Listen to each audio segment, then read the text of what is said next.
You are the reason for all of your failure. Full stop. How can you lead a team if you can't lead yourself? If your life depended on whatever it is that you're doing today, right? Would you go about it differently? Leave it all out there, because anything worth doing is worth doing right. I've got this right. I'm maybe just doing it wrong. That's the bigger, greater definition of focus for me. If you're the most determined person, but you have no idea what you're doing, hard to succeed. If you're the most focused, but you give up easily, what's the point? So to me, focus includes getting rid of the noise. Getting rid of the noise. A lot of noise in the Middle East. Peace deal, missiles, peace deal, ceasefire, agreement, to have an agreement. Anyway, not sure of the exact timeline, but I think at some point in the recent overnight, the peace deal is back on. Bonds set to open a little bit worse here, still below 440. We've got if you assume that we still have an 8-hour workday, we effectively have 16 hours left in Q2, left in June. 438 and change now on 10s. MBS, call it down 3 ticks across the board. If we look at the markets overnight, Bitcoin, by the way, up above 60,000. Asian stocks, generally speaking, up overnight. Europe, mixed-ish. Onshore, we're set to open up 0.5 point to 1.25 points. VIX down a bit. Commodities, oil, crude up 1 point, still under 70. Brent up a little less than 1 point, still above 70, but creeping closer. Metals down pretty much across the board. And I think oil price is sort of reflecting that on again, off again nature of this resolution, whatever you want to call it. Not a heck of a lot going on today other than trying to close out the month, right, and anticipate the next few days. So let's just talk about that, right? Tomorrow morning, we've got nothing at 8:30. Maybe we'll push it to 9. I don't know. We'll make a decision. I'm probably going to keep it same time, but actually I think I've got a call at 9 o'clock, so scratch that. But 9 o'clock, we've got some housing data that generally doesn't really move bonds. 9:45 Chicago PMI. 10 o'clock, we have JOLTS. Wednesday, before pretty much anybody wakes up, we've got Challenger layoffs. 8:15. We have the monthly. I guess that is on the normal Wednesday. We've got the 8:15 jobs data. We're going to definitely do, 8:13 or something like that on Wednesday to do a live reaction to the jobs number. WARS speaking at 9. That can be, maybe that's the most important moment of the week. ISM at 10. And then an early non-farm. We've got Thursday non-farm, 8:30 claims, which no one is going to care about. Non-farm at 8:30, 2 o'clock close, car sales at 2 o'clock. So maybe the market will have like 0.2 milliseconds to trade that number if anyone's so inclined. Closed on Friday.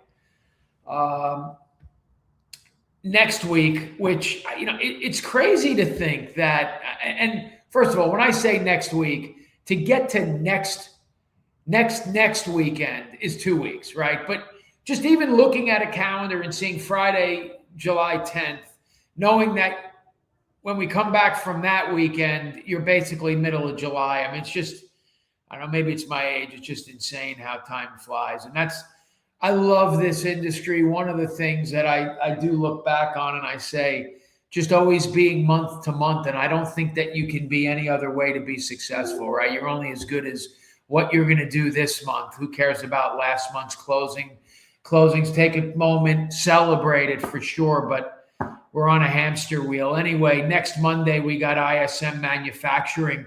And what I'll say about that is, and I forget who it was, I don't know if it was Goolsby or who, but we talked about how one of the Fed participants specifically called out some cooling in the services labor market. So that'll be an interesting number, and one that for months and months I've been talking about has generally been more important than manufacturing because that's been the holdout. Tuesday, we've got the weekly ADP. Wednesday, we've got Fed minutes, and I generally don't care about the minutes. I think the last couple I've talked up a little bit, and I think this is going to be a really interesting one. So sort of strap in for that. Thursday claims and Friday, July 10th, Fanniees rolls. So, kind of busy, if not interesting next, 9 business days, or really 8.5 as it were. Down in coupon, short end of the curve, down 2 ticks, kind of 10-year down more like a tick, or I should say rather up a basis point, 2 threes up about 2 basis points, and the belly of the MBS stack down about 3. So where do we sit? Really almost identical to Friday. If you look at a 5-day chart, we are within heck. A 2-tick range we've been in a really, really tight market since 850 on 625. Best levels call it 99.1, worst levels call it 98.29. So maybe a 4-tick range. So I would say to you, whatever you did Thursday and Friday, that's sort of what you should be doing today. And for me, it's kind of full on lock. I mean, there's a lot of risk this week, and I don't know why you would. I don't know why you'd take it on. Now, when we talk about what expectations are, let's see if. So we're expecting 113 on ADP. We printed 122 last month. We're expecting a drop in prices paid on ISM Manufacturing, a headline of 54.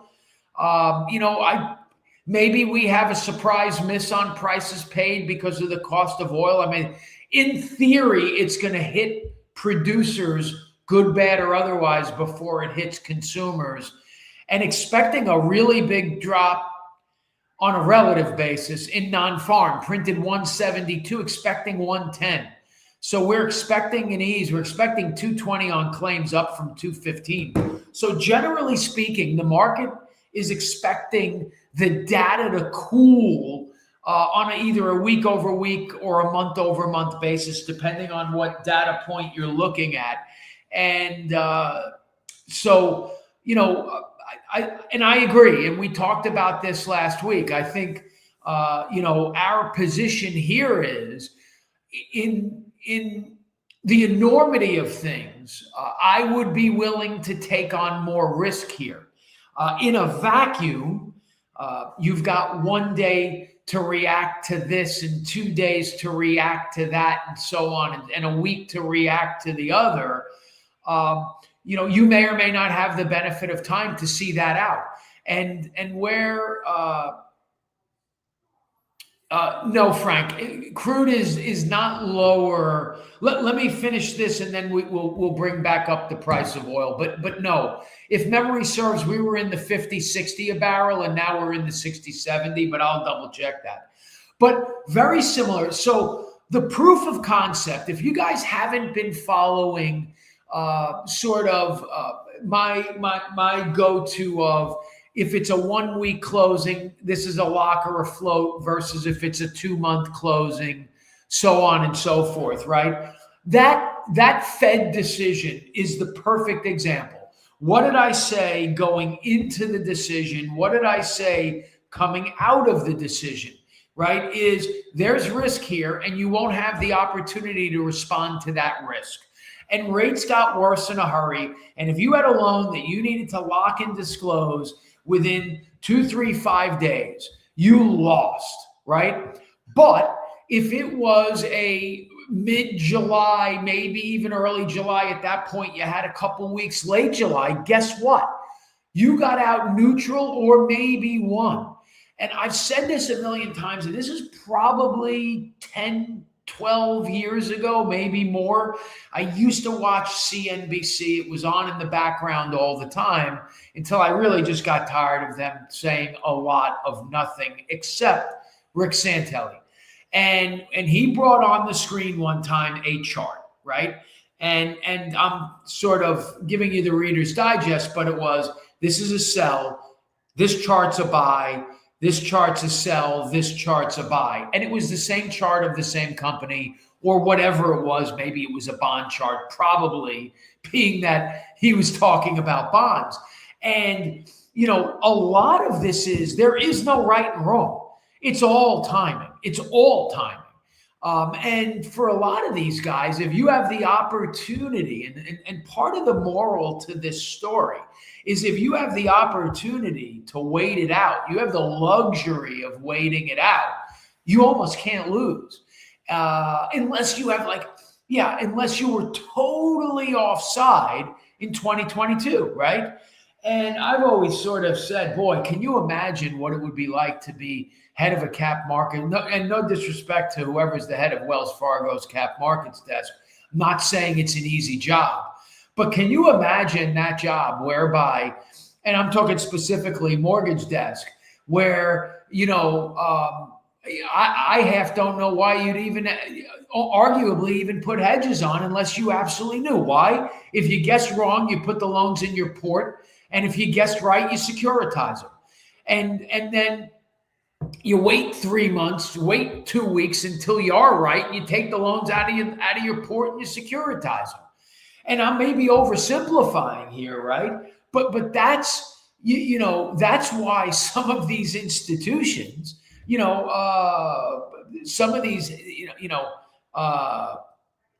PE firms and these hedge funds, they got to a point where they're so big, they just wait out their losers, and we're kind of seeing that a little bit in, these gray markets that COVID created around cars and houses and watches and so on.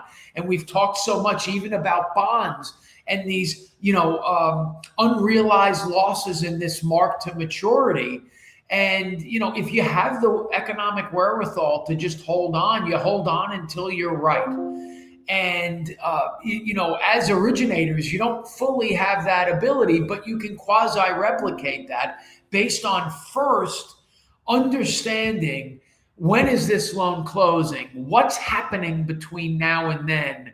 And how much risk am I or am I not taking on? And as we talk about here ad nauseum, my answer is you shouldn't be taking on any risk.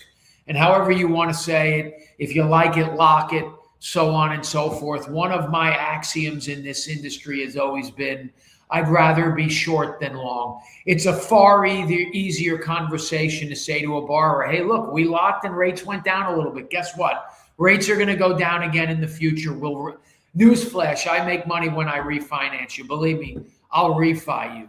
Versus, we should have locked and we didn't.